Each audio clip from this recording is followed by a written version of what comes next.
قرآن کریم نے بالکل صاف لفظوں میں کہہ دیا لا تلمزو انفسکم، ہرگز تم ایک دوسرے کو تانے نہ دیا کر. اور دوسری بات یہ فرمائی کہ ولا تنابزوا بالالقاب، اور تم ایک دوسرے کو ایسے القاب سے یاد نہ کیا کرو جو اسے برے لگے. آدمی کا ایک نام ہے جو اس کی پیدائش کے وقت میں اس کے ماں باپ نے رکھا، آپ اس نام کو چھوڑ کر اسے ایک ایسے لقب سے پکارتے ہیں کہ جو اس کے لیے دل آزاری کا باعث ہے، جس سے اس کی توہین ہوتی ہے. تو یہ اللہ تبارک و تعالی نے فرمایا کہ ایسے الفاظ سے ایک دوسرے کو برے الفاظ سے یاد نہ کیا. جیسے مثلا کوئی آدمی اس کے پاؤں میں لنگ ہے، آپ اس کو لنگڑے کہہ کر پکارتے ہیں، لنگڑا، وہ لنگڑے. وہ بعض اوقات خاص طور پر جو ہمارے ماتحت ہوتے ہیں یا مزدور ہوتے ہیں تو وہ بیچارے ان کے اندر اگر کوئی نقص ہے، کوئی لنگڑا ہے، کوئی کانا ہے، کوئی اندھا ہے، اگر اس کو لنگڑا کہہ کر آپ پکاریں گے یا اندھا کہہ کر پکاریں گے یا کانا کہہ کر پکاریں گے تو اس کا اصل نام چھوڑ کر آپ نے اس کی ایک ایسی صفت کے نام سے اس کو پکارا جو اگرچہ اس کے اندر ہے لیکن اس کو اس طرح ظاہر کرنا وہ اپنی توہین سمجھے گا. تو کسی بھی مسلمان کو کسی دوسرے کی توہین کرنے کی اجازت نہیں. ہر مسلمان چاہے چھوٹا ہو یا بڑا، مالدار ہو یا غریب، صاحب منصب ہو یا ملازم، اللہ تبارک و تعالیٰ کے ہاں سب مسلمان اپنی تکریم کے لحاظ سے ایک ہیں.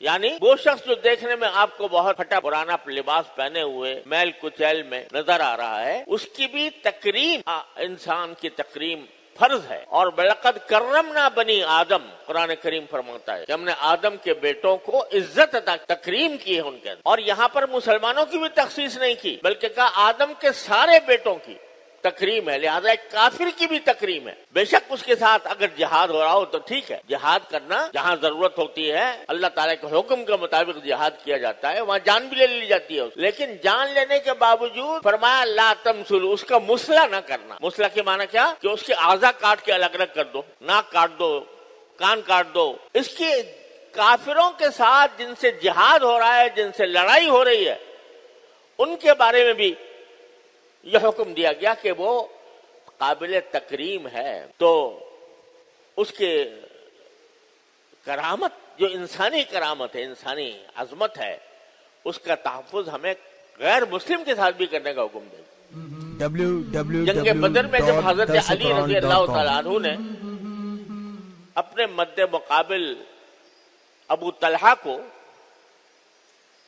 قتل کیا، 3 آدمی آئے تھے مقابلہ کرنے کے لیے، تو اس میں حضرت علی رضی اللہ تعالیٰ عنہ کے مقابل آیا تھا ابو طلحہ، جو بڑا نامور پہلوان کہلاتا تھا، بڑا نامور بہادر شخص تھا. آخرکار اللہ تبارک و تعالیٰ نے حضرت علی مرتضی رضی اللہ تعالیٰ عنہ، حالانکہ نوجوان تھے اور وہ بڑا تجربہ کار تھا، اور جب حضرت علی اس کا مقابلہ کرنے کے لیے جا رہے تھے تو بعض صحابہ کرام نے حضرت علی سے کہا کہ ذرا دھیان سے لڑنا اس شخص سے، یہ بڑا پہلوان ہے. یا پہلوان سے مراد یہ کہ بہت بڑا بہادر ہے، اور تم نوجوان ہو، یہ تجربہ کار ہے. حضرت علی کا اللہ پر بھروسہ ہے. چنانچہ حضرت علی رضی اللہ تعالیٰ عنہ نے اس کے جب مقابلہ ہوا تو مقابلے میں حضرت علی رضی اللہ تعالیٰ عنہ کی تلوار نے اس کا سر، اس کے گردن کاٹ ڈالی اور زمین پر اس بری طرح گرا کہ اس کا لباس اس کے شرمگاہ سے اس کا لباس اترنے لگا. حضرت علی رضی اللہ تعالیٰ عنہ نے اس کا لباس اس کو پہنا کر اس کو ڈھکا اور کہا کہ ہم اسلام میں ہمیں اپنے مقابل کی بھی عزت کرنی ہے، لہذا اس کو ہم ننگا چھوڑ کے نہیں جائیں گے. تو ایک مسلمان جب ایک کافر کی تکریم ہے انسان ہونے کے ناطے، تو ایک مسلمان کی تکریم تو کتنی زیادہ ہوگی. لہذا ہر مسلمان کے ذمہ واجب ہے، فرض ہے کہ ہر دوسرے مسلمان کی تکریم کرے. تکریم کے معنی عزت کرے.